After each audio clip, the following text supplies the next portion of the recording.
Аз предлагам бавничко да започваме и съм сигурна, че ще има още включващи се. Като съвсем накратко, какво всъщност ще разглеждаме днес? Защо изобщо детето има нужда от подготовка? Как и кога да поднесем новината? Как да подхранваме близост между детето и бебето още преди раждането, защото има няколко малки стъпчици там, които могат да помогнат. Как да подготвим детето за самото раждане, за това, че мама няма да я има няколко дни и след това запознанството с бебето, първите дни с бебето и най-накрая ще дам няколко кратки съвета, ако някъде се появи ревност, тъга или дори може би агресия от детето. Но преди да навлезем по-навътре в темата, съвсем накратичко да се запознаем. Стефи, може да започнеш ти.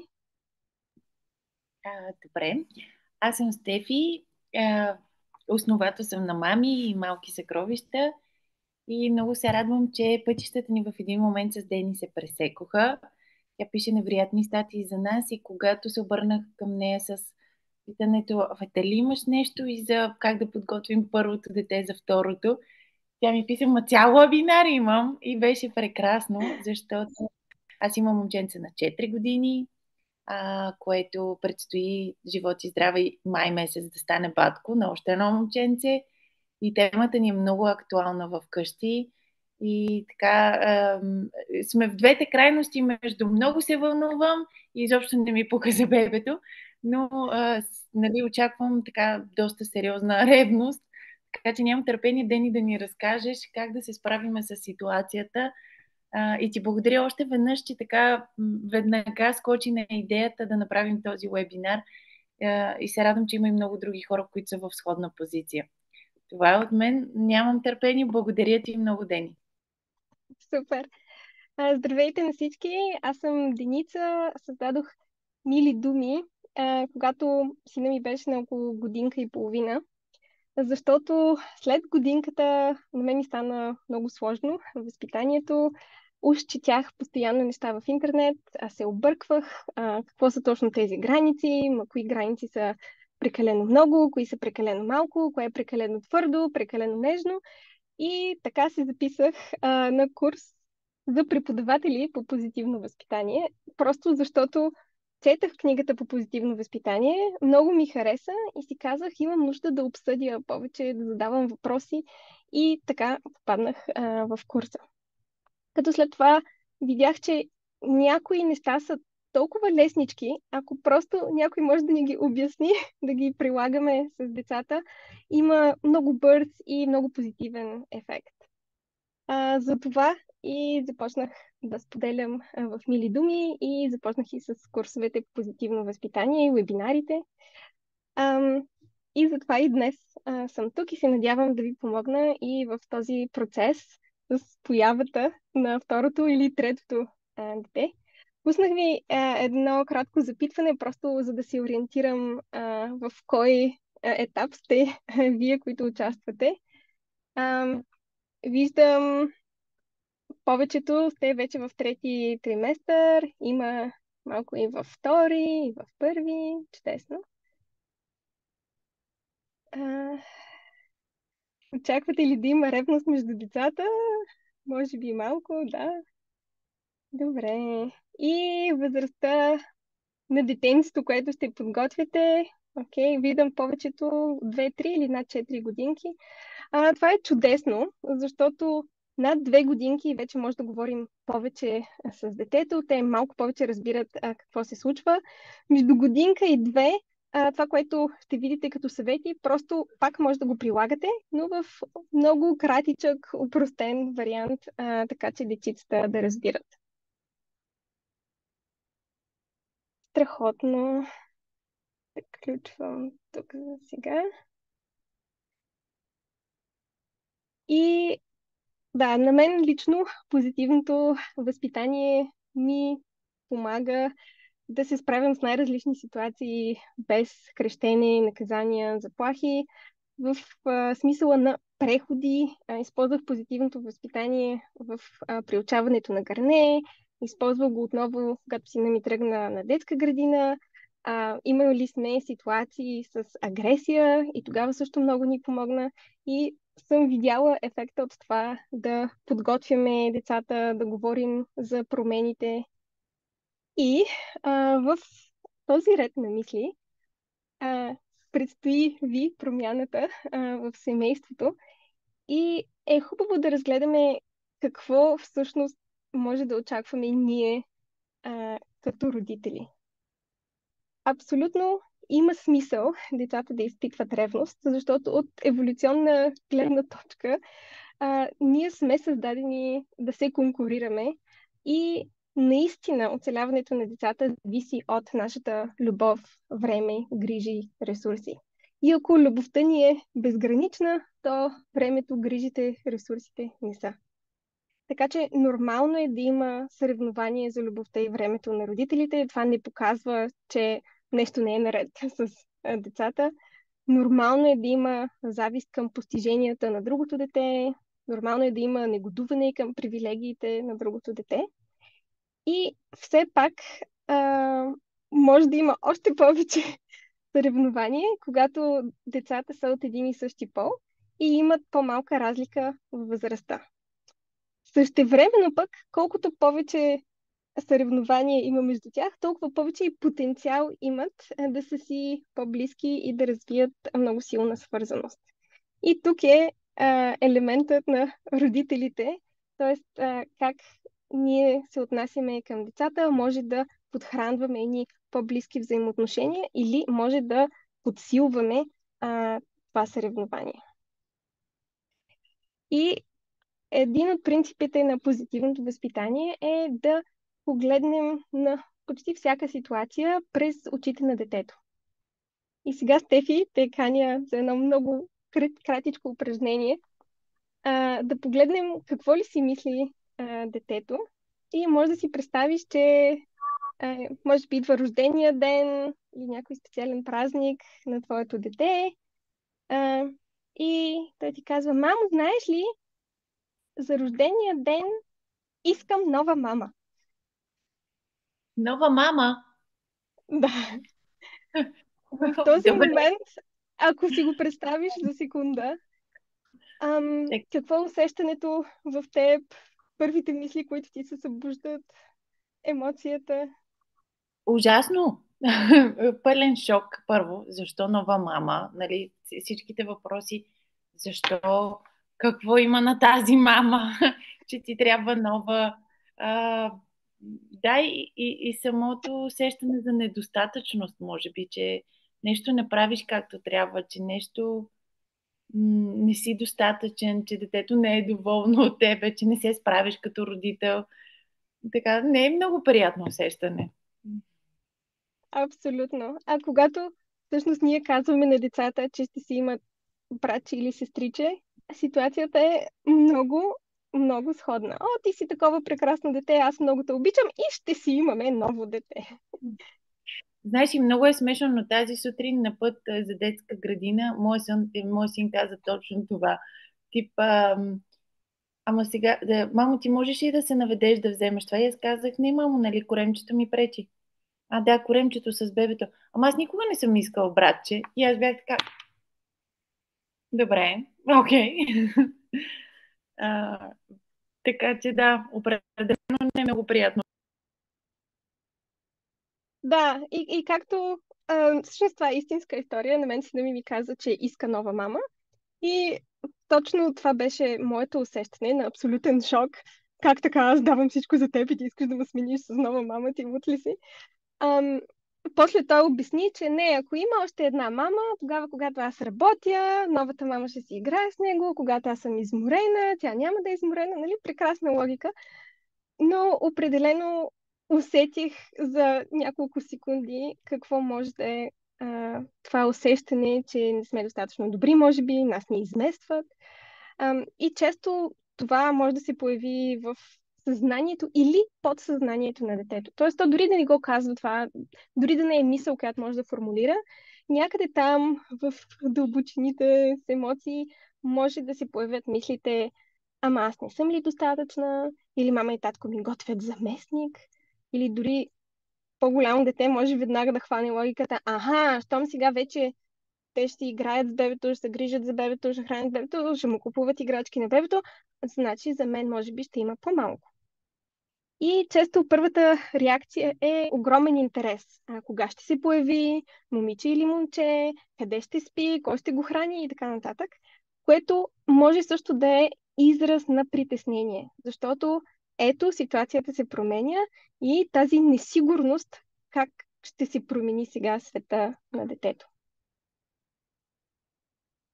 Така че, ако си го представим от тази гледна точка, това е и цялата идея на подготовка за появата на бебето. В този момент на несигурност ние искаме да снишим потенциала за ревност, изненада, разочарование и да повишим шанса за свързаност с бебето, усещане за свързаност с мама и татко, капацитет за справяне с емоции и дори малко и подхранване на доверие, после когато се появи бебето детето да чувства, аха, така е както ми казаха. Нали, не се е променил света, дори да се е променил много, поне се е променил така както ми казаха и така както очаквах. И нещо, ако още някой от вас не са съобщили на дечицата, може да започнете с четене на книжки, истории за братя и сестри. Или може дори това да не е фокуса в историята, но просто братя и сестри. Или пък книжки за бебета. И така че да въведете концепцията, що е то да си имаш братче, що е то да си имаш сестричка, как се държат бебетата. Като следваща стъпка може също и срещи с бебета. Помниш ли, като бяхме на гости на тата и тя имаше бебе в корема, сега бебето вече лази и си играе, искаш ли утре да отидем да го видим? Или пък, ако детето, първата му реакция е, о, да, моята приятелка си има бебе-сестричка, ужасна е, бебето плаче постоянно, пипа нейните играчки, и може да откликнем с, да, наистина, бебетата плачат много в началото, после порастват и стават по-весели. Едновременно, да, реалистични очаквания, но все пак да не е всичко да изглеждащо толкова страшно за детето. За няколко много кратки довода за това кога и как да кажем на детето. От една страна, съвети има да кажем възможничко по-рано, защото малките деца са толкова свързани с майката, че още от рано усещат, че нещо е по-различно. И когато не знаят защо нещата са по-различни, може да създаде усещане за стрес или несигурност. От друга страна пък има идеята и да им кажем по-късно, защото за едно малко дете на 2-3 годинки, като кажем, че ще идва бебе и то вече го очаква утре. И за тях 9 месеца чакане е почти колкото 1/3 нали, от живота им. И едно такова продължително чакане, кога ще дойде, кога ще дойде, кога ще дойде, може да е малко повече стрес. Кое от двете е според личните вярвания, с кое може да се справите? И още един елемент е, че има значение кога казваме и на другите хора около нас. Защото ако решим да кажем на детето по-късно, но останали близки и приятели знаят, и те ще говорят, ние дори да си мислим, аха, детето то е там за игра, но нищо не слуша, но децата, да, чуват и това може допълнително да ги обърка, ако чуят случайно от някой друг, вместо директно от мама и тати.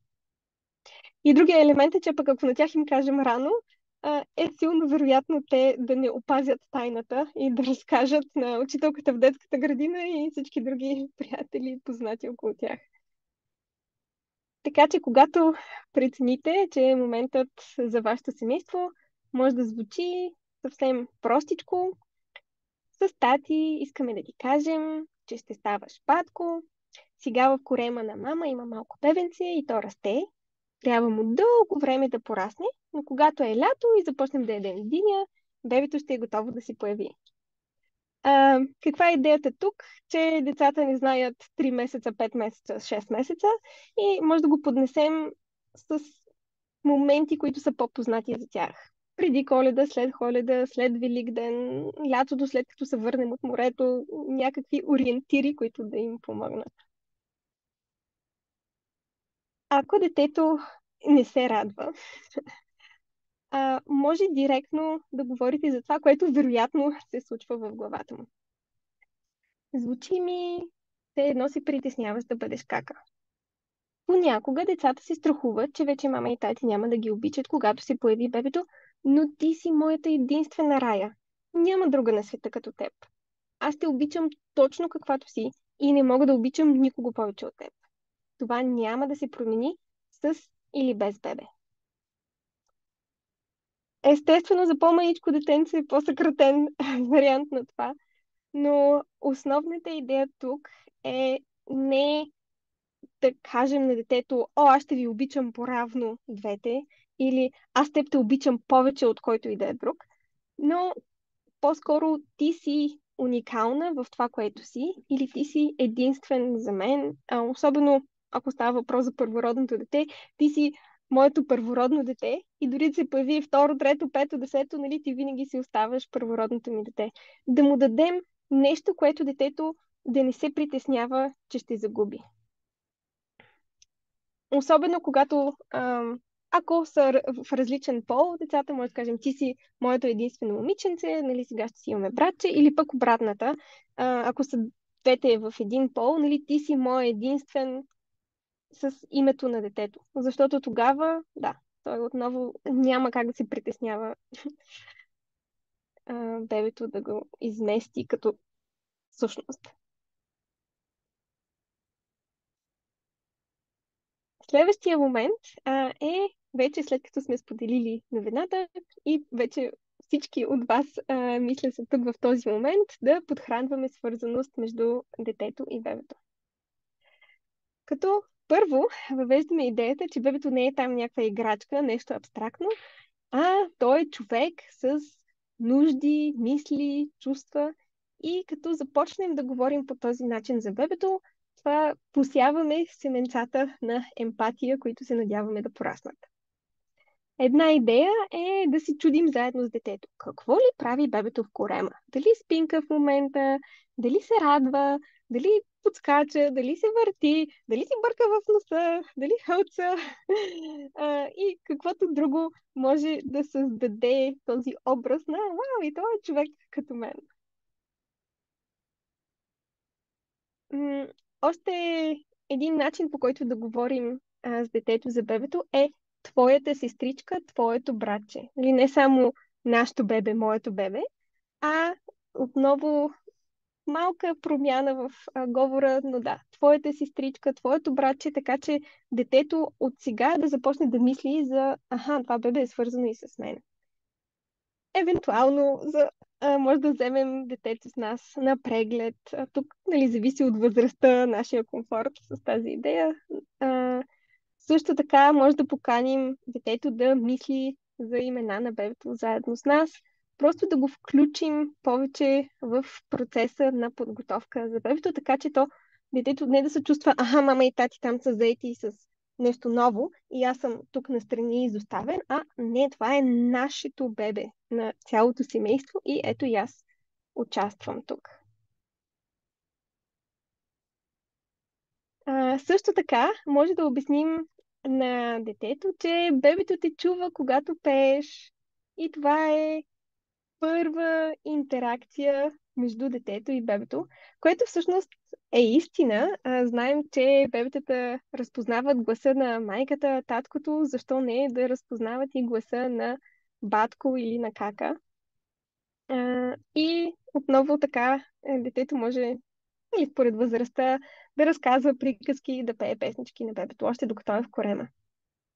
Също така, ако сте смели, може да пробвате играта докосване през корема, когато вече бебето е голямо, рита повече, и може детенцето нежно да докосне корема на мама и, например, да натисне там, където е крачето или ръчичката на бебето и, виж, бебето ти отговаря, ти пак докосваш, бебето пак ти отговаря и по този начин, всъщност, да има връзка между двете дечица. Също, искаш ли да направиш рисунка за бебето? Отново идеята детето да мисли за бебето, прави нещо за него. И после дори може да му кажем, бебето рита в корема, сигурно му е харесала рисунката. Тук колко много ще повярва детето, нали, зависи от възрастта. Следващия момент е какви очаквания създаваме у нашето дете. Много често това, което хората масово правят е, толкова ще е хубаво да си имаш братче, вие ще си играете, ще сте най-добри приятели, бебето ще ти се радва. И което няма нищо лошо в начина, по който описваме тези неща, но ако е само това, рискуваме да се появи тази голяма разлика после в реалността, защото новороденото бебе, знаем, спи супер много, плаче много, ако ни се падне плачещо бебе, не говори, не играе, не се радва, особено на батко кака си. И ако сме създали една такава прекрасна идея от детето, после този сблъсък с реалността може да е голям шок и детето да е, вау, това бебе не е така, както ми разказахте, връщайте го, това бебе е развалено, това бебе е ужасно, и не е това, което ми обещахте на мен. Тук може би някой, Стефи, вие какво говорите в къщи на баткото? Значи, ти ме върна малко назад във времето. Аз имам по-малка сестра и ни е много голяма разликата и всъщност една от първите ми асоциации за нея беше колко много ме дразнеше и майка ми до ден днешен се шегува с мен, че се ме нарича това вашето бебе много ми пречи да си гледам детските, това вашето бебе. Така че за мен беше много важно, нали, да си казваме реалистично с Алекс нещата, че първоначално бебето ще спи много, ще плаче много, че ще плаче през нощта, така че, нали, да е подготвен за цялата ситуация. За сега го приема много смело, че бебето като плаче ще го вика него и той ще ходи да го вижда. Ага. Очаквам малко сблъсък на реалност там, честно казано, но да, опитваме се да му казваме какво ще се случва. Каза също така, че ще поеме смяната на памперсите при малка нужда, при чишо само. А, но определено все още не говориме за това. Ще си играете, ще ритате футбол, защото и двамата ще са момчета. Защото според мен ще е много далечно още. Нали, първо ще е бебе. Така Да, че интуитивно тук сме оцелили. супер. И това, което може да направим като следваща стъпка към подготовка за тази реалност е да покажем. Нали, може да използваме плюшено мече. Така или иначе, в един момент, може би не в четвъртия месец, но като започнем да купуваме памперси, дрежки на бебето, ваничка за бебето и така нататък, ще може да покажем и на детето.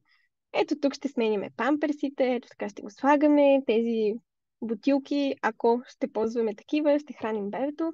Или реалистично да обясним, бебето ще се храни от гърдите на мама. Ето така. Ам, също един чудесен начин да говорим за как изглежда бебето и грижите по него е като покажем снимки, клипчета на детето като бебе. Виж, ето това си ти като бебе. Виж как съм те кърмила теб. Виж тук как си се напишкал накал целия и това си те сменя. Виж тук как се усмихваш. Нали, за да го има и този момент не само на страшните неща, но ето, нали, виж как се усмихваш, тук вече порасна, тук вече можеш да стоиш, тук вече можеш да лазиш. И бебето също ще се научи да прави тези неща. И ако имате близки семейство, познати с малки бебета, също може да срещнете детето, просто е така наживо да види какво е едно малко бебе и грижите по него. Също вече споменах това да въвлечем детето в подготовката за бебето, но още един начин да му дадем не само участие, но и малко повече усещане за контрол е като го включим в някои решения. Например, кои играчки ще приготвим за бебето. В зависимост тук от възрастта, и разликата. Съгласна ли си да дадем, например, ето ти вече не играеш с това, съгласна ли си да го дадем на бебето? Като тези въпроси ги задаваме само ако сме готови да приемем и не като отговор. Защото ако питаме съгласен ли си да дадеш това и детето каже не, и ние въпреки това го приготвим в купчинката за бебето, то това всъщност дава по-негативно усещане, отколкото ако изобщо не го питаме детето.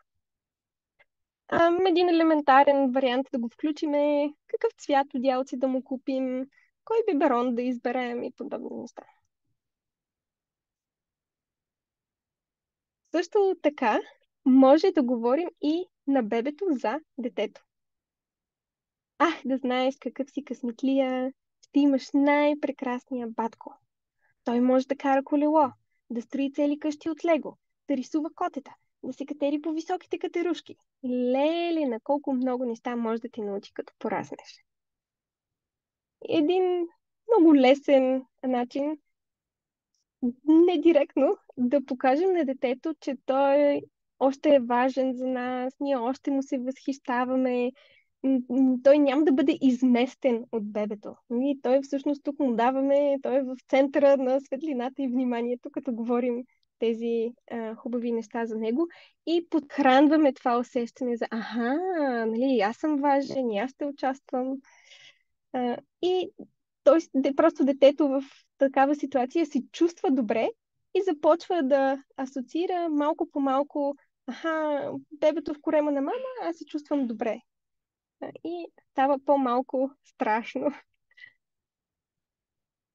Също предполагам, някои от вас се подготвят за някои промени в ежедневието на детето или в ситуацията в къщи. Може би, Стефи, тук може ти да споделиш а, как Ами, очакваш да се променят нещата при вас. о, а, всъщност, може би най-така сложната ни промяна, която очакваме е с спането, тъй като нали, бебето ще спи при мама и татко. Понякога нашия син се буди през нощта и идва при нас и вече усещаме ревността нали, по отношение на ама не, аз мисля, че по-добре е бебето да спи в другата стая, аз ще спа при вас и той като се събуди ще ме викне и аз ще отида да го видя, нали. Тоест, защо той ще спи при вас, пък аз не, нали. Така че сега в следващите месеци ще организираме бебешкия кът и ще види, че тя няма да спи физически при нас, ще бъде близо, но, нали. Така че това ни е, може би, най-болезнената тема, защо бебето ще спи при вас, а не аз. И не може ли то да спи в друга стая, пък аз да спа при вас? И така. Това е за нашата най-голяма. Супер. Някой друг, ако иска да се включи, какви промени планирате? Дали ще има дечица, които ще тръгват на ясла, детска градина, ще махат памперси?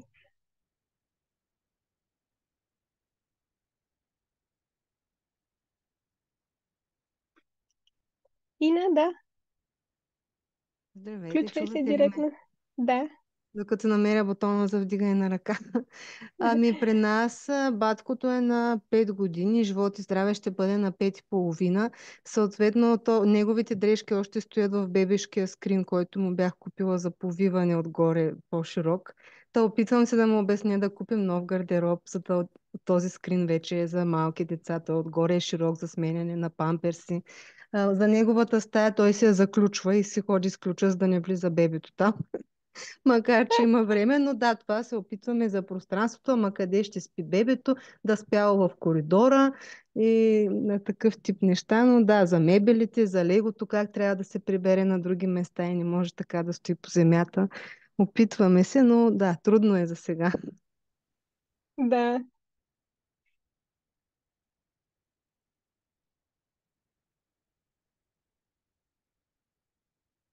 Някой друг, ако иска да се включи? Виждам някой пише в чата. Те раждам май месец и планирам септември баткото да започне ясла и съм си оставила лятото да свикне с бебето. Добре.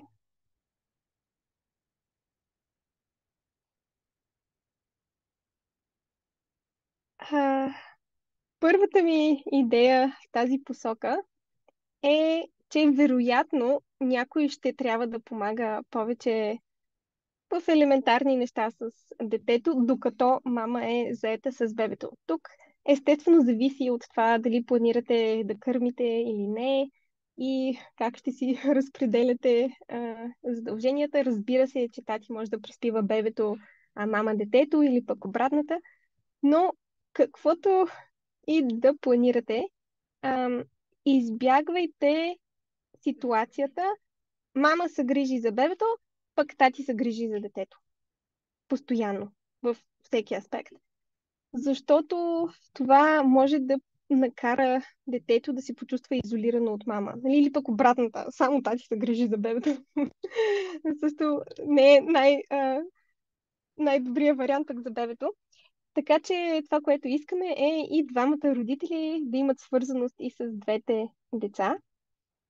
Ако тати ще има по-главна роля, която може би до сега мама е къпала детето, го е хранила, преспивала и в следващите месеци тати ще участва по-активно, то започнете с тази промяна още преди пристигането на бебето, за да го няма това усещане после, че мама ме изпраща с тати. И докато сега може тати да започне да се включва, т.е. мама и тати заедно, например, къпят, хранят и така нататък. И постепенно тати поема някои от тези неща и ги прави все по-често и все по-често. И така в момента, в който вече пристигне бебето, за детето усещането е, нали всичко си е както вече съм свикнал. Не е рязка, голяма промяна. За момента правим всичко заедно или се редуваме супер. Това е перфектен вариант. Следващата идея, която искам да дам, като разбиране просто, е, че колкото и добре да върви, бременността е стрес за детето и това е окей. Тук не искам да ви създавам някакво усещане за вина или притеснения, но хубаво е и ние да сме наясно с това какво се случва за детето. Вероятно се чувствате по-уморени, може би по-малко търпеливи. Аз си спомням, нали, вече в 8-9 месец спях не толкова добре, съответно през деня е нормално, ако и вие се чувствате малко по-изнервени. Или пък нещо елементарно за малките деца и физическия контакт. Мама вече не ме вдига, не ме носи толкова много, както преди. Или пък изведнъж повишените очаквания към детето. Нали? До сега някой винаги го е обличал, хранял и изведнъж мама иска вече сама да се обличам, мама иска вече сама да се храня, мама иска вече сама да хода до тоалетната или каквото и да е. Също може да е малко повече нали, нови усещания, малко стрес за детето. Това е окей. Просто е хубаво да го имаме предвид спрямо какво очакваме към детето и да проявим емпатия и към детето в този процес.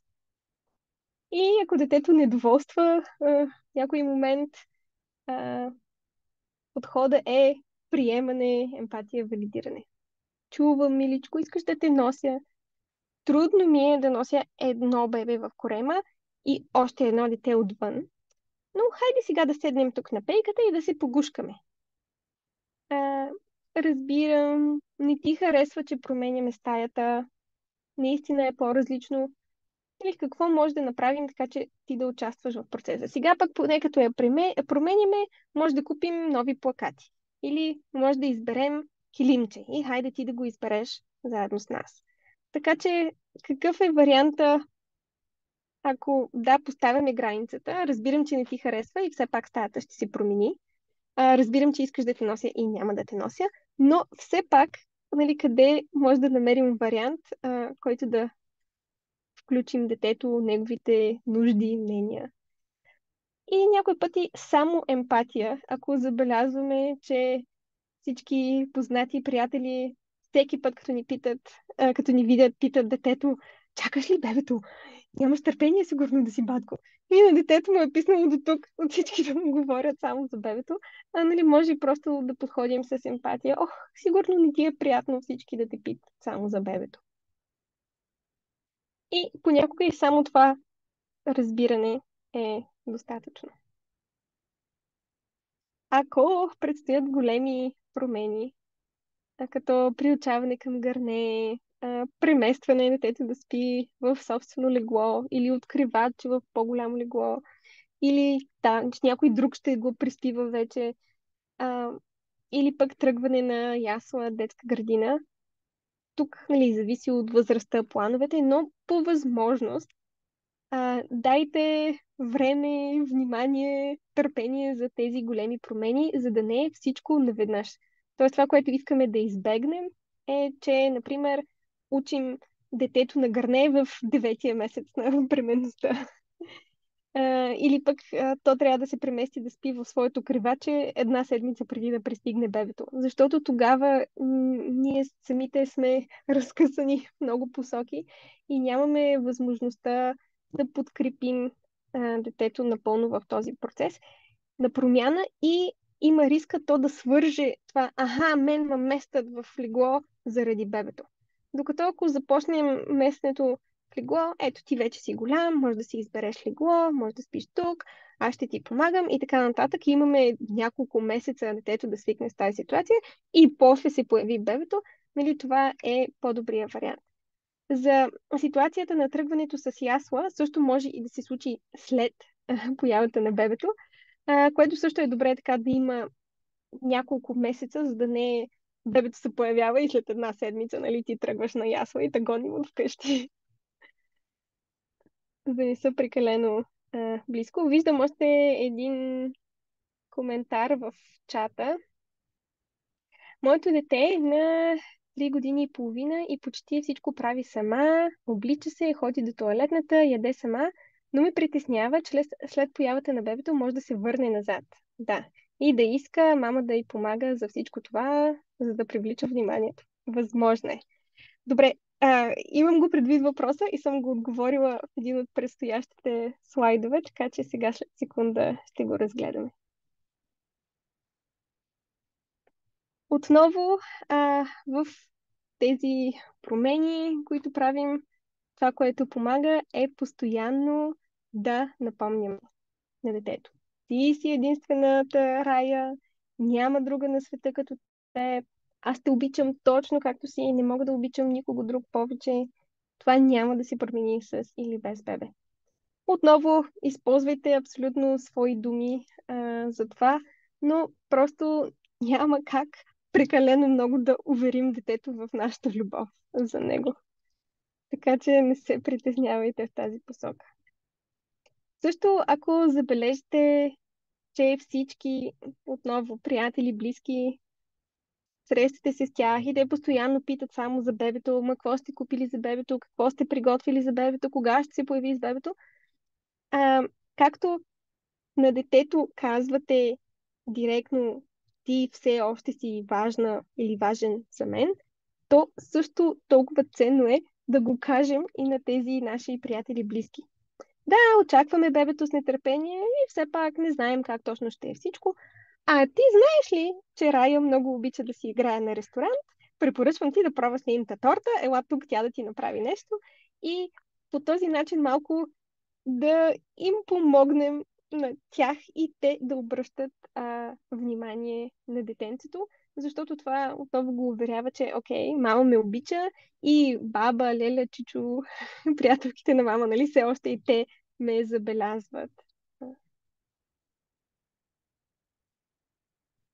Така, следващия голям момент е подготовка за раздялата, която ще се случи покрай раждането и престоя в болницата. Тук отново какъв е планът, какво сте измислили, с кой ще е детето, ако ще е с баба, дядо, леля, близка приятелка, ако вече детето не е много близко с тях, то първа стъпка е да подхранвате свързаност с човека, който ще се грижи за детето. Ако това е тати, чудесно. Но ако това е някой друг, например, може да са баба и дядо, които детето много си обича и познава, но може би досега никога не е приспивало с тях. Така че, ако имате възможност, заслужава си да тренирате предварително. Ако не, 5 дни преспиване, то да е поне един ден преспиване или малко по-дълъг престой с баба или дядо, за да м, има детето малко такъв опит и да се чувства все по-комфортно. Също така, за малките деца е много добра подготовка, не само да го чуят нашето обяснение, а да го видят. И един начин да го видят е като го разиграем с играчки. Наистина може да сложим, да имаме, няма значение, не е нужно да са кукли, играчките, може да са камиони, багери, динозаври и така нататък. Ето, това казваме на детето. Ето, този динозавър съм аз, този динозавър си ти, а, този динозавър е тати. Когато е време за бебето, ето аз и тати отиваме в болницата, а тук в къщи идват баба и дядо. И ние, ето, на нас отиваме в болницата и лягаме да спим. И ти лягаш да спиш. И ето, нали, това е първият момент, в който детето, аз не просто ще гледам телевизия с баба и дядо, ами реално ще спа с тях. И може даже, ако знаем, окей, очакваме 3 дни престой в болницата, да подготвим детето за това. На следващия ден бебето вече се е появило. Ето ти идваш на гости в болницата, после пак се прибираш с баба и дядо. И когато детето може визуално да го види това, там е болницата, тук е в къщи, ето мен с баба и дядо, ето ги мама и тати там, после тати се прибира, мама остава там, както сте планирали да се случат нещата, това наистина им помага да разберат още по-добре, защото, нали, децата, все пак, малките деца особено, да видят нагледно нещата, по-добре ги разбират.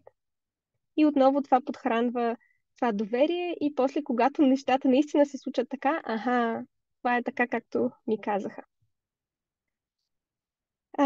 В самата подготовка за болницата е още един момент да покажем на детето колко е важно то за нас. Като, например, детето види как слагате голяма негова снимка в куфара. Или може да не е голяма, но нали, негова снимка най-отгоре на важно място в куфара.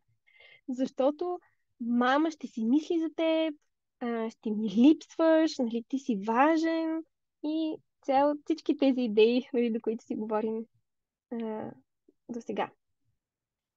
Още едно предложение тук е детето да избере подарък за бебето и вие тайно да приготвите подарък от бебето за детето. Като идеята на този подарък, знам, че в България не е много популярно тази практика, но в чужбина на много места съм е срещала като идея и на мен лично ми харесва. Защото първо от тази грижа и отново този контрол, детето да участва, да избере нещо за бебето, да направи нещо за него.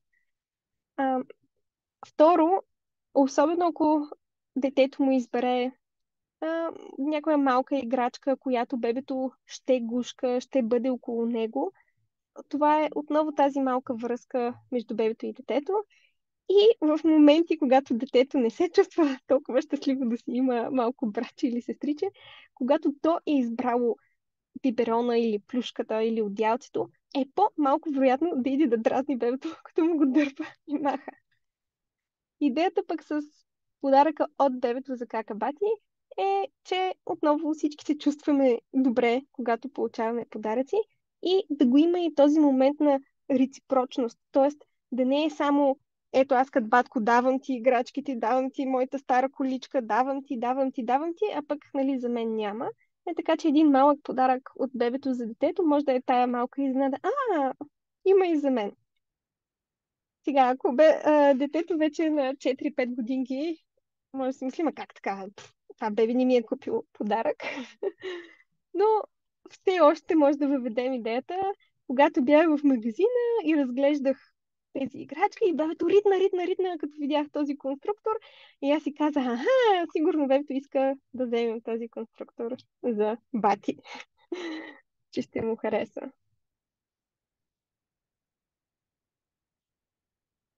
Също така, освен какво взимаме с нас в болницата, какво оставяме от нас за детето.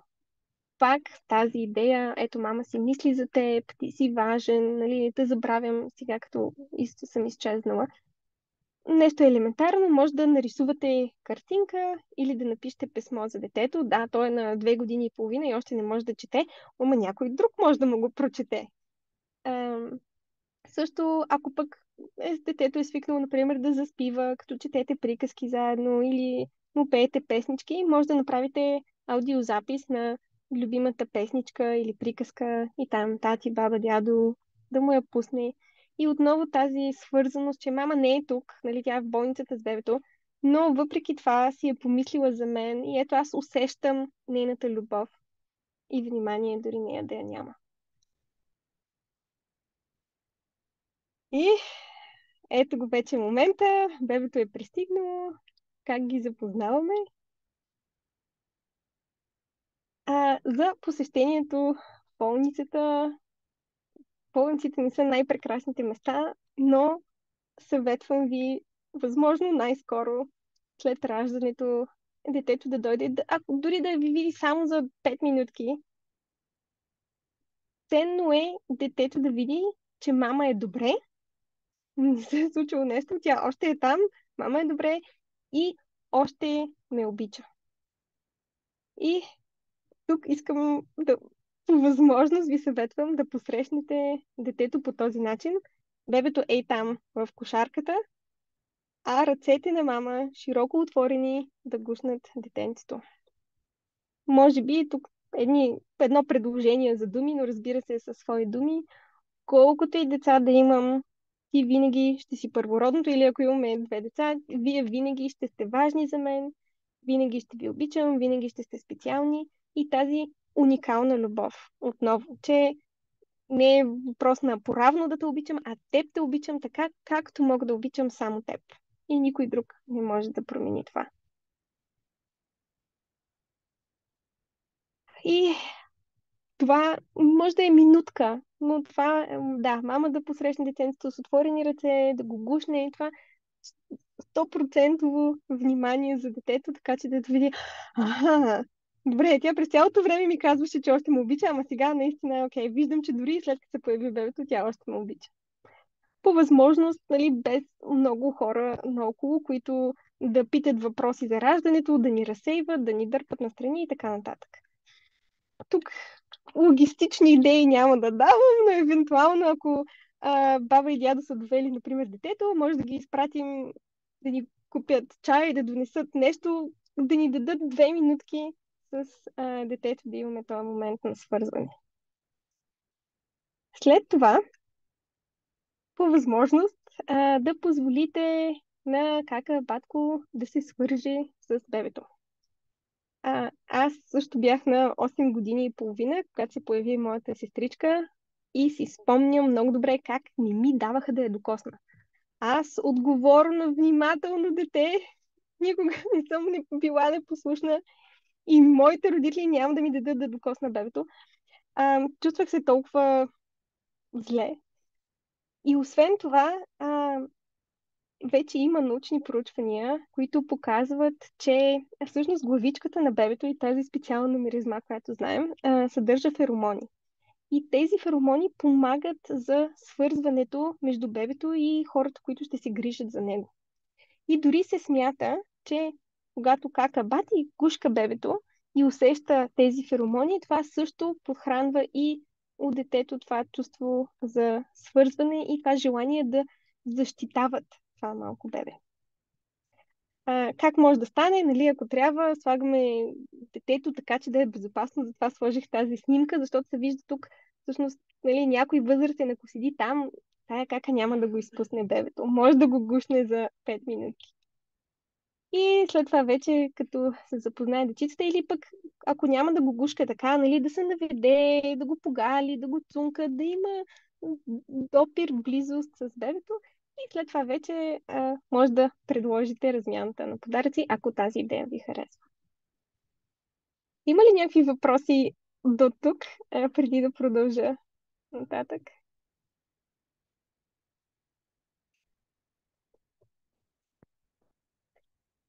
Окей. Да кажем, че детето се е уверило, че всичко е окей, прибрал се отново в къщи и вече идва момента, и в който ние се прибираме вкъщи с бебето. Да, първата седмица, 2, 3 може да са най-трудните с новороденото бебе, но по възможност не оставяйте голямото дете, след като вие вече сте се върнали от болницата, не оставяйте голямото дете там 2 седмици на почивка при баба и дядо. Защото за детето това е изоставяне, независимо от логическите причини и обяснения. И тук искам да направя разлика между това думите, които казваме, и какво говори логиката, и емоциите. Защото двете не си влияят, особено пък при малките деца. То дори и при нас, възрастните, когато усещаме силни емоции, например, влюбени сме в някого и някой друг ни обяснява някакви доводи, защо не трябва да го обичаме. Това, което го усещаме. И по същия начин тук, ако детето се усеща изоставено, всичките обяснения, ама мама има нужда от почивка, ама бебето много плаче, ама ти по-добре да си играеш с нас и така нататък, са си точно това, нали, доводи, които не променят усещането на детето. Сега, отново, както и по време на бременността, срещата в болницата и тук отново в връщането вкъщи, детето пак има нужда да се увери в любовта. И хубаво е, колкото и да сте неотлъчни до бебето, колкото и да сте недоспали, мъничко време за игра, книжки, разговори с детето.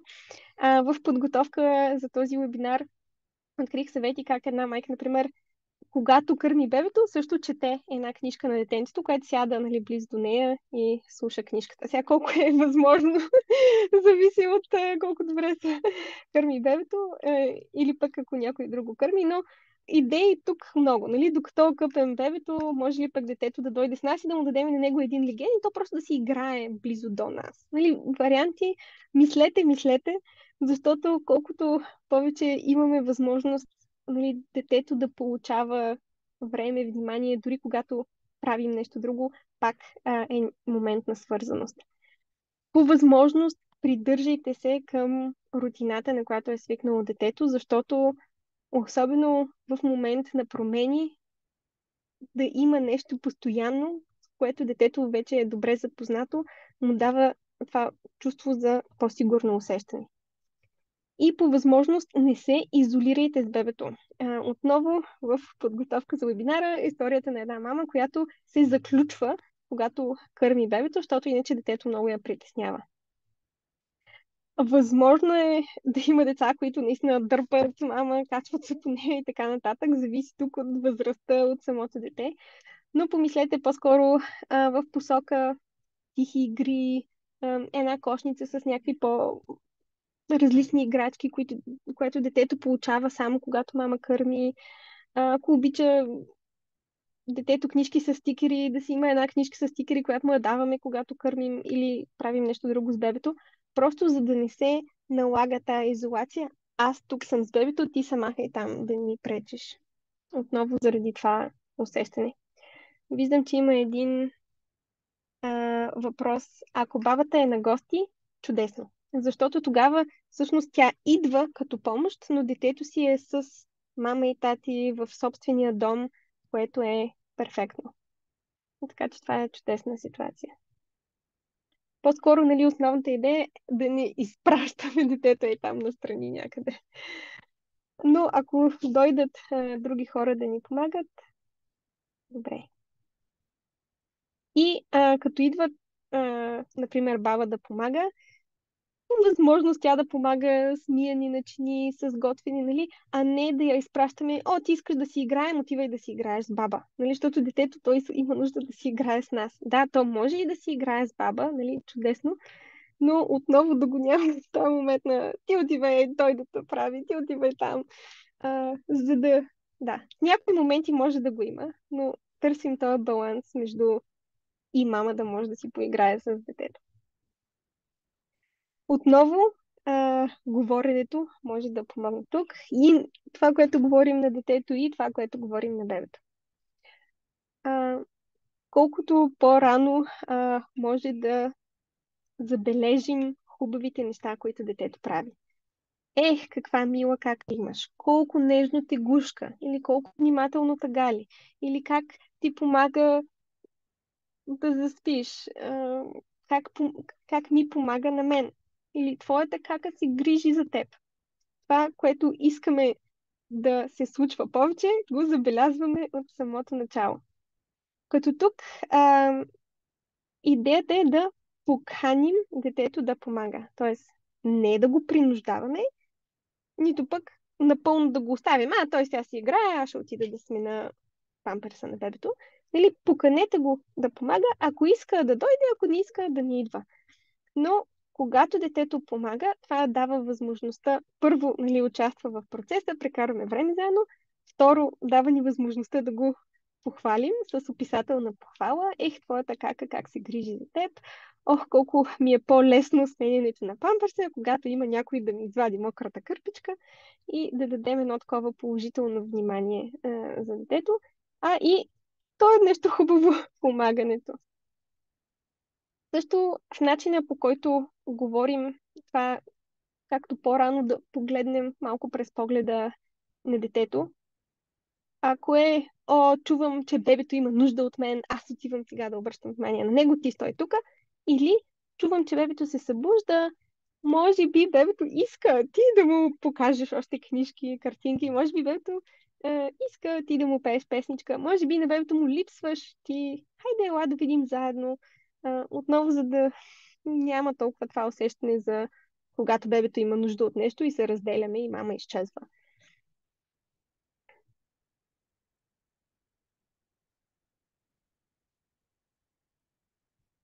Също може да подготвите и посетителите, като тук в тези първи дни съветвам ви да няма много посетители, просто за да имате вие време, внимание, възможност да се свържете с новото бебе и с детенцето.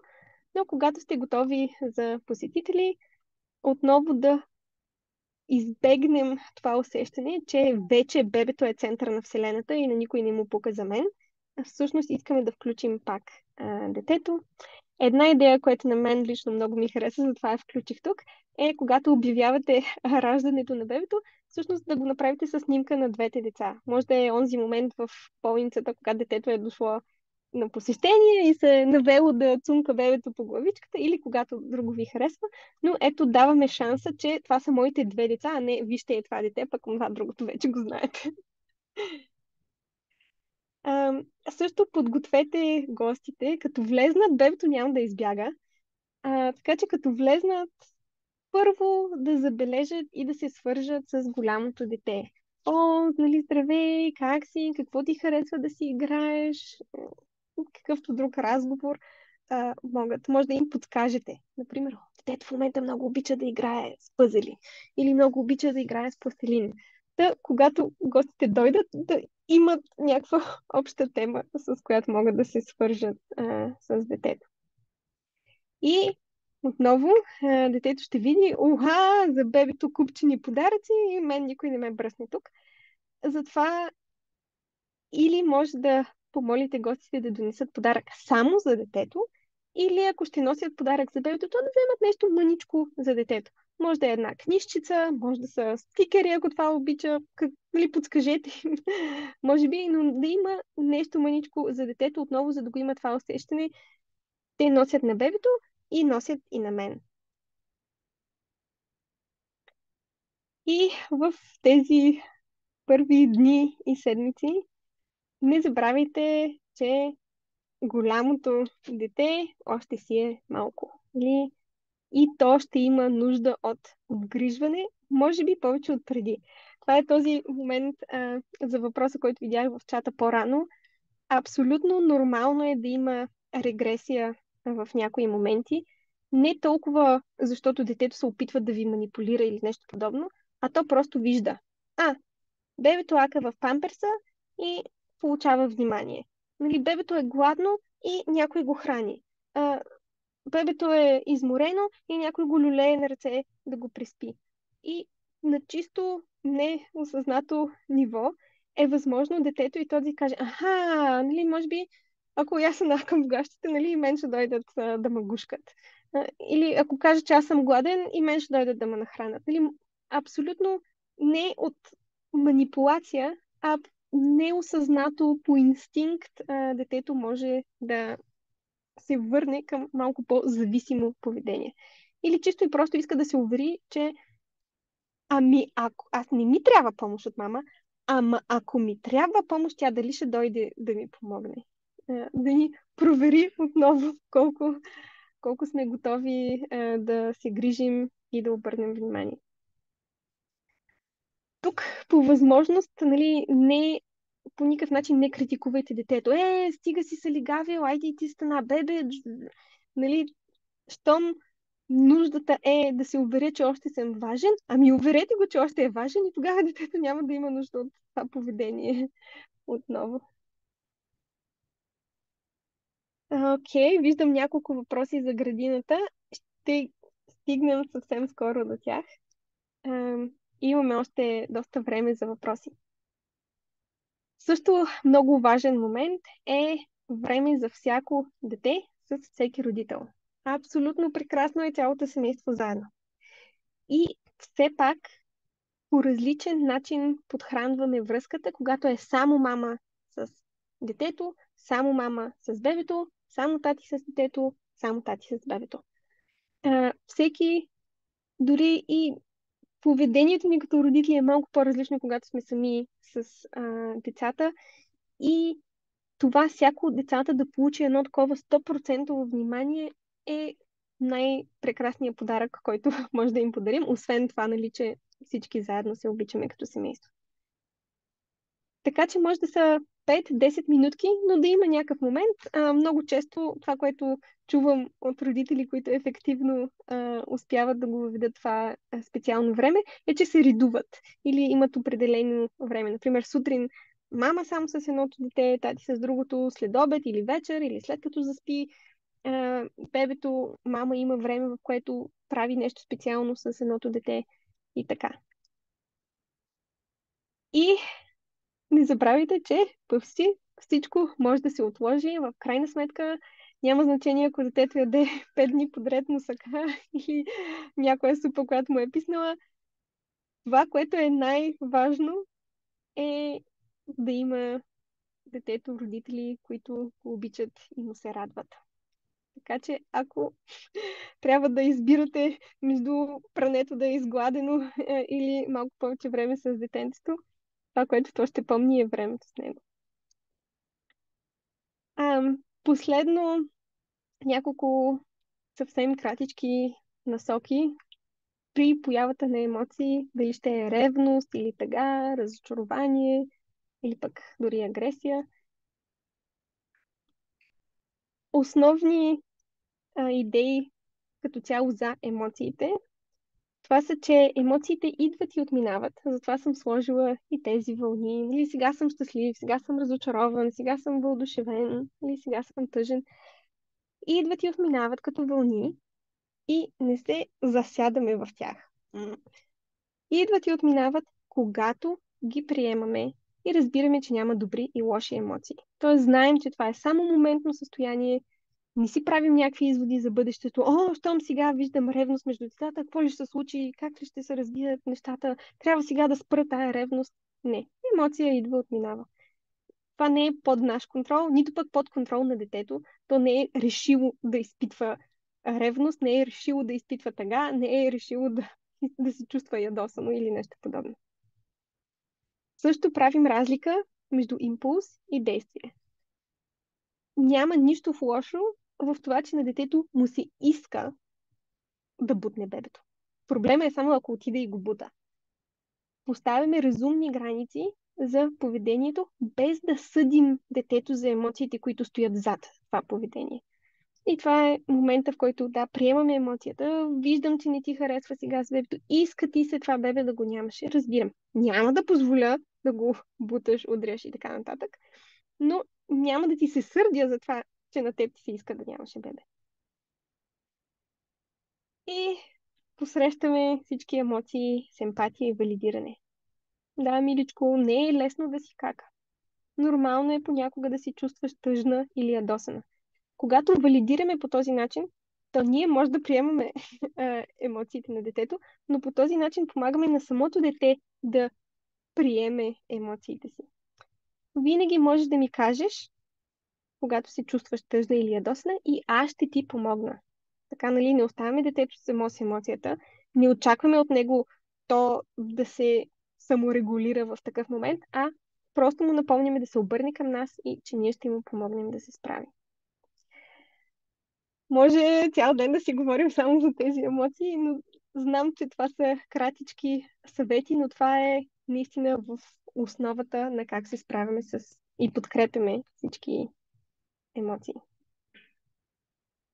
Вече стигаме към края. Ще се обърна сега към чата, но знам, че споделих много идеи и затова да го сведем до 3 неща, които може да запомните. По време на бременността, след раждането, винаги това, за което може да мислите е как изглежда тази ситуация през погледа на детето. Това да се опитаме да видим нещата от неговата гледна точка. Как може да покажем на детето, ти още си важна и обичана. Защото колкото повече показваме това, сваляваме несигурността, стреса от ситуацията и как да подхранвам, да продължа да подхранвам връзката с детето. Тоест, нали, не само да му казвам ти си важен, ти си обичан, но и всъщност, нали, да има усещане за свързаност между нас. Дали ще е четене на книжки, игра, някой ритуал, който ние си правим, изслушване, емпатия, валидиране. Тук много са вариантите, но колкото повече тази връзка е силна, отново, толкова по-малко несигурност, стрес и ревност ще изпитва детето. Благодаря ви много. Сега изключвам тук и оставам на разположение за въпроси и вие също може да се включвате. Ще започна с въпросите в чата за детската градина.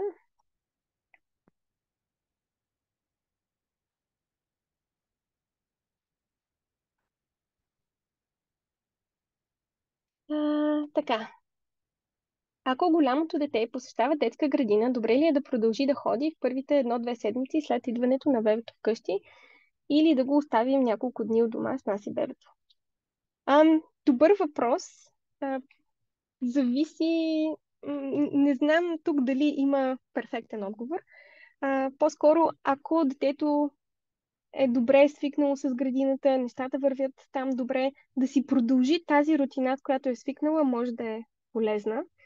Сега, ако видим, че много има голям интерес към бебето, може пък и да помогне да има този няколко дни в къщи, с които детето да има възможността да се свържи с бебето, да му обърне внимание, а не да е на училище и да се чуди, т.е. да е на детска градина и да си мисли, нали, по цял ден за бебето. Тоест не виждам как това пък може да навреди. Задържане от градина преди и след раждане. За преди не съм сигурна точно каква е идеята. И тук също бих казала, нали, водете си от детето. Тоест, ако то му липсват неговите приятели и иска да си ходи на детска градина, това му е познатата рутина, чудесно. Ако много иска да остане в къщи няколко дни с бебето, да се запознае с бебето, да види какво се случва с бебето, то и тези няколко дни също могат да му помогнат отново да какво ще се случва сега с бебето. Окей, вече виждам как работят нещата с бебето и след това да се върне на детска градина. Готова съм за други въпроси. Не се притеснявайте да се включвате директно.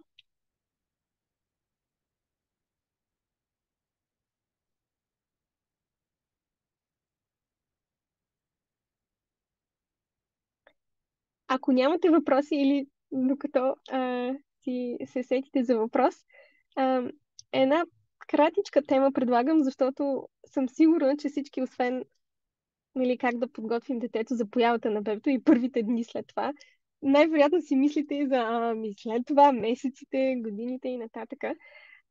Това е нещо, което може също да ви даде идеи за тази посока, е ако вие самите имате братя, сестри, това, което си спомняте от тези години. Ако нямате брати и сестри, нали, говорете с познати приятели, които имат. Ам, Аз и Стефи в подготовка за този вебинар си говорихме накратко за това. Да, че и А, двете посветености имаме еднакво голяма разлика с нашите брати и сестри, най-общо казано. И ако искаш, можем за една минутка да споделим примерно на теб, кое ти е така останало като спомен от цялата ситуация. Аз съм по-голямата сестра с 8 години и половина, както при тебе. Мога да кажа, че за мен е травматично неприятната част беше да трябва насилствено да се грижа за сестра ми. Тоест, да трябва да я взимам от детска градина, когато, примерно, аз съм на кафе с приятелки. Нали, такива неща, които ми се налагаха да поемам като се едно роля на възрастен, на една възраст, която аз исках да си правя нещата, които на мен са ми интересни в този момент. Така че това е едно от нещата, които са ми много червен флаг. Нали, при отношенията между сина ми, дай Боже, бъдещето номер 2 момченце, е да не му давам прекалено рано, прекалено големи отговорности за другото дете, за да може то да бъде дете само със себе си. При тебе, Дени, как беше? Абсолютно, абсолютно. Това, което казваш е наистина много важно, за да могат децата да се свържат, нали, като равни брати и сестри, да не поставяме едно от тях в ролята на родител. И това си е нашата отговорност. Ние сме тези, които сме решили да имаме още едно дете.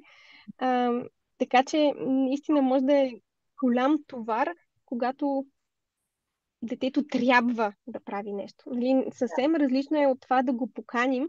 Искаш ли да ми помагаш? Да ми вадиш мокри кърпички, да хвърлиш памперса. Много ти благодаря, колко ми е приятно, че ми помагаш, колко ми е по-лесно така, когато ти ми помагаш. Прекрасно, прекрасно, нали, за детето, сравнено с аз очаквам от теб. Ти трябва. Няма значение, че си се заиграл, няма значение какви свои планове имаш, нали? Вече ти трябва да правиш нещо друго. Да. Така че да, това е огромна разлика. Аз пък си спомням как тогава, когато майка ми беше бременна и всички казваха, че ще бъде момче. И аз си казах, и чудесно, нали, момче, значи няма да пипа моите играчки, ще си има свои неща, супер. И после, тогава, когато сестра ми се роди, и аз открих с бележка. Прибирам се от училище и гледам бележка, честито Деничка, имаш си сестричка. И пълния шок, как така? Нали, мен ме измамиха. Аз до сега се бях подготвила за братчето и как така да ме излъжат. И да, нали, сега имаме прекрасни взаимоотношения с сестра ми, но този шок, отново това с очакванията, беше голяма разлика. Така че си викаме, да бяха казали, че не знаят дали ще е братче или сестриче. Щеше да е по-добре. И това, което много ми тежи още, че не ми даваха да я пипна, докато не стана, не знам, сигурно пролазила. Виждам, че има един въпрос. Трябва ли детето да може да заспива само преди бебето да се е родило? Ако имате план, кой ще и помага да заспива след като се появи бебето, то тогава няма никаква нужда. Дъщеря ни заспива, когато някой е до леглото и в стаята. Така. После си спи цяла нощ и нямаме проблем. Не, абсолютно не е нужно. Стига на вас това да ви устройва, да се чувствате комфортно с тази ситуация. Няма причина. Някой пише, благодаря много за полезното. Окей, супер. Здравейте, може ли да го питам нещо, но искам Да, да го разбира се. отговоря, защото не съм сигурна, че ще мога да го обясня. А, Чудесно. когато имаме малко бебе, всички знаем как се умиляваме, колко е, нали, сладичко, миличко. Как, аз съм чела по темата, но ако може вие пак да обясните, как трябва да, в случаите, когато каката е покрай нас, как трябва да се обръщаме към детето, за да може да не засилваме ревността на каката, нали, защото не е готино. О, ти колко си миличко, а пък каката да стои така отстрани, тъжничка. Дори не е Да, тъжна в началото, но някакси ще се чувства не много добре. да, трудно е. В смисъл, ако Да. мъжа Може ми трябва да избягваме тези хвали някоя моменти. друга жена пред мен.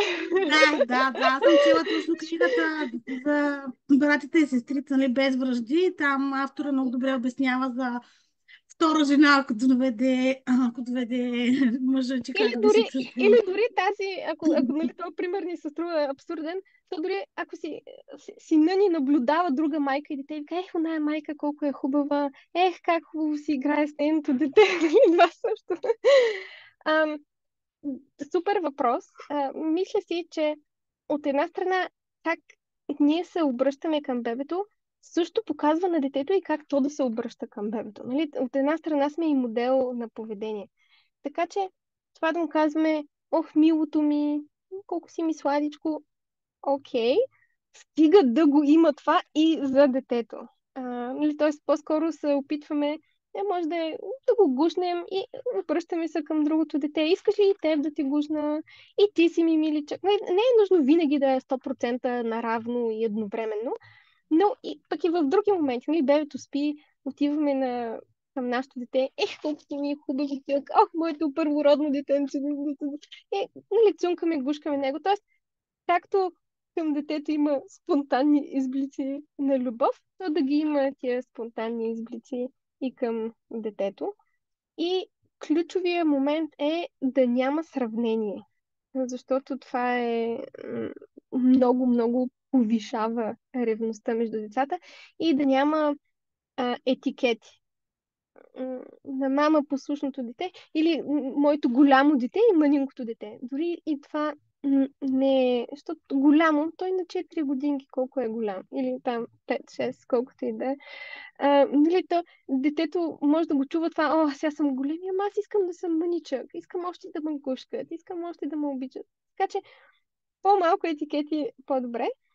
И ако евентуално дори и някакви такива сравнения от рода на ти много хубаво спеше, той сега как се буди. Ти много лесно се кърмише, той сега не иска да се кърми. Тоест някой път може да си мислим, че ако обърнем сравнението, така че голямото дете да е печеливш в сравнението, все едно той ще се чувства по-добре, ама това пак дава идеята, че аз ще ви следя двамата и ще ви сравнявам. Ти сега печелиш, ама утре не се знае как ще се обърне ситуацията. Така че просто избягваме сравненията, ако искаме, защото той е абсолютно... И той идва отвътре. Нали? Ох, ти как добре спеше, ох, той как... Ти порасна така, той порасна така. Искаме зъби, казваме нещо друго и после на страна оставяме детето, остати с баба, отиваме на приятелката и си изговаряме всичките сравнения, които нали, са ни на сърцето, да си ги кажем. Но по възможност това, което по-скоро може да правим, е да сравняваме всяко дете с себе си.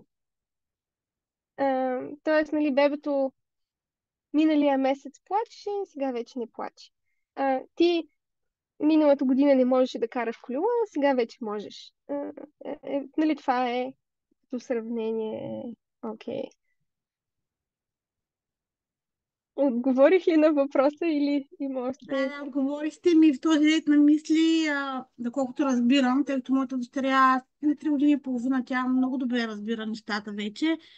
Освен това имаме и племенник на 10 месеца, така че знае и за плаченето, знае и за памперс, всичко е подготвена доста добре. Дори се събужда и почва. Мамо, аз като бях бебе, ти ме завиваше с това одеялце. Някакси сама си ги мисли тези неща, но не трябва да й слагам тази тежест, ти си голямата кака и трябва да правиш това, това и това.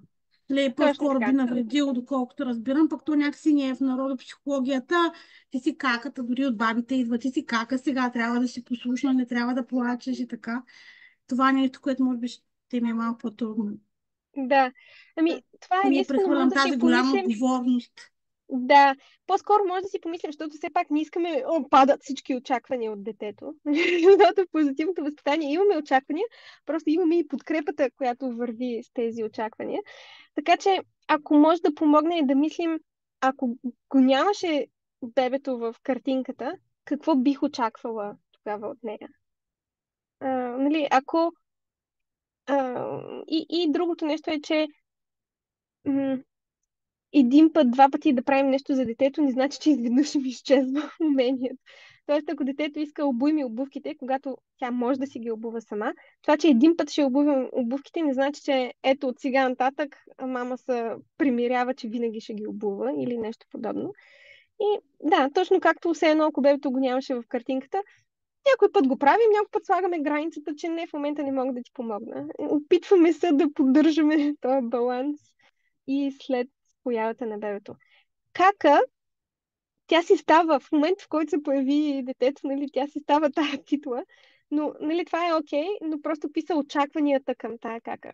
Искаме да не са прекалено ниски, ма и да не са прекалено високи, ми да са като за едно 3-годишно детенце и половина, дали има бебе или няма, нали, това са си очакванията за 3 годинки и половина. По-скоро ги съобразяваме, нали, спрямо уменията, възрастта на детето, етапа на развитие. Да. За да, защото тая отговорност, нали, единият вариант е детето да поема тая отговорност и става един човек, който айде сега да се стегна, потискам моите желания, потискам моите емоции, че нямам да казвам аз какво искам, защото нали, аз съм отговорен и мога да се справя. Или другия вариант е детето не прави това, където искаме от него и тогава, те се са недоволни от мен, все нещо искат, все аз не се справям. И в двата варианта някакси голямото дете малко губи. Абсолютно невъзможно е перфектно да балансираме всички тия фини тънкости а, в възпитанието, в ежедневието, но най-важният елемент за това всяко дете да се чувства добре и едно с друго да са свързани, най-важният елемент е детето да има сигурна връзка с мама и тати. Тоест, каквито и съмнения, несигурности, каквото и да се случва, промени да имаме, ако се водим по това, че стига аз да подхранвам моята връзка с детето, с всяко от децата, то правя най-доброто за всички участници.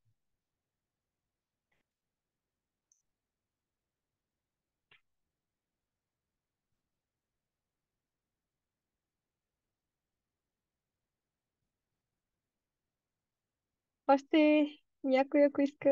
Да, може да питам аз Да, нещо, понеже в анкетата имаше за подялбата на играчки. Моето дете вече е голямо, на 5 години, вече не си играе с дрънкалки и такива бебешки неща, но от друга страна, ако кажа, това ще го оставим за бебето, ти вече не си играеш, има така много силно чувство. Това си е моята коала, това си е моя жираф, не искам да го дам на никакви бебета. Нали?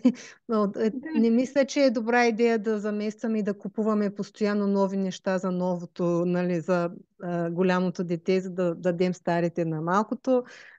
Как да се справим с това, че нали, ето на теб ти купуваме ново, на бебето ще дадем старото и нали, това вече не е за теб, ти си голям, това е бебешко. Как, ако може да кажете няколко да. думи? Ами, тук малко зависи, може да обсъдим с партньора и да решим каква ще ни е семейната политика за тия неща. Това, което на мен лично ми харесва, е идеята да има общи играчки и да има някои, които са си само на детето. И тогава правим тая категоризация и в началото може да се иска малко момент на свикване и научаване. Но хубаво е, когато всяко от децата си има нещо, което си е само негово, подхранваме това чувство за индивидуалност и ти си важен като самия теб, не само като едно от децата.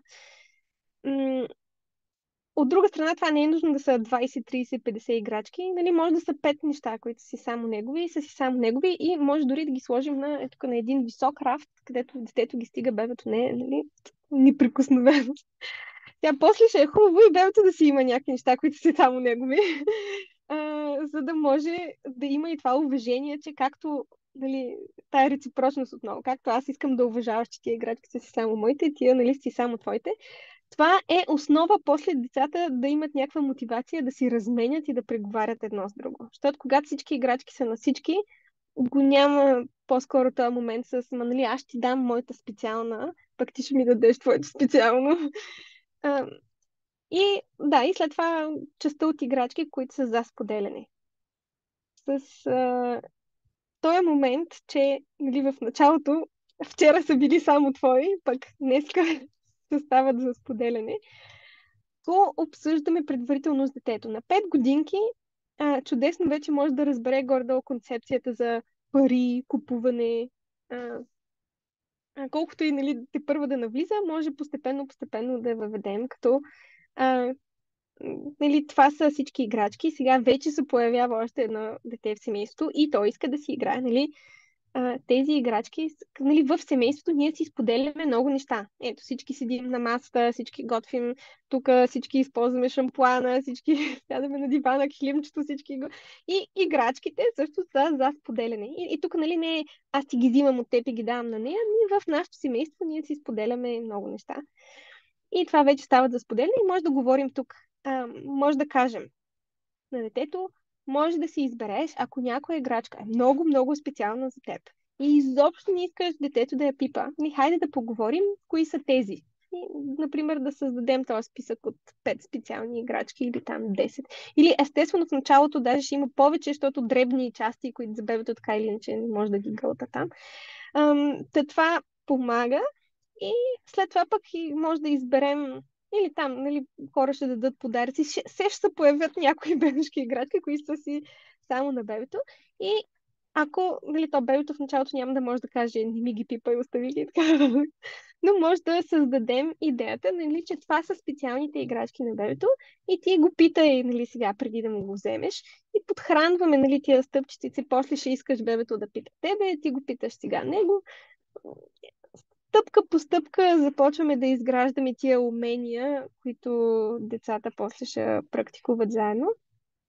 А пък за играчките, които още са споделени, и там идеята е, нали, предимно да са такива,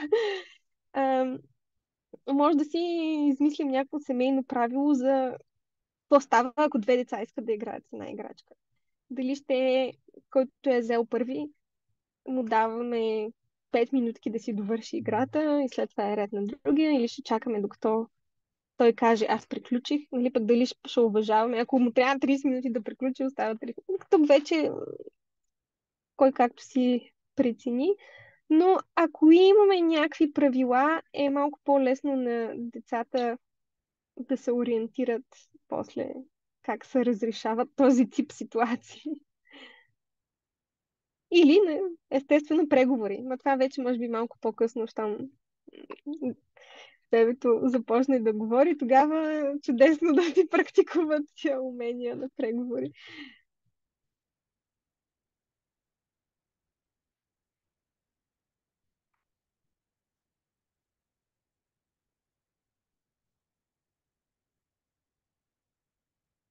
Давам възможност на още някой. Виждам, че вече приближава времето за приключване. Така че ако имате въпрос, давайте го.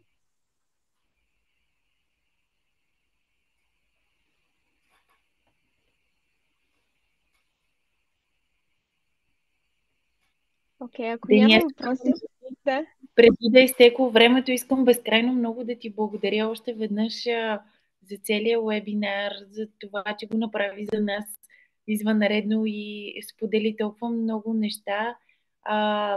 Много беше полезно. Аз на няколко пъти изпращах скриншотове на мъжа ми да ги чете. Така че много, много хубави неща, които аз си записах, много неща, много съм си прегледала. Искаш ли да кажем нещо за видеото? Може би след това, че ще имаме достъп до видеото. Да. Супер. Да, ще ми отнеме малко време да обработя записа, така че не го очаквайте след 5 минути. Но до утре вече ще е онлайн и всички автоматично ще получите линк.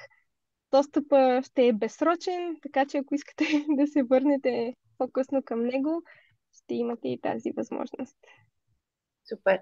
Ние си говорихме евентуално да го качим и в YouTube, така че ще споделим линка, така че да можете във всеки един момент да имате достъп до него или да го препратите, да реферирате към него на близки приятели, които след месец, 2, 3, 4 са във вашата ситуация.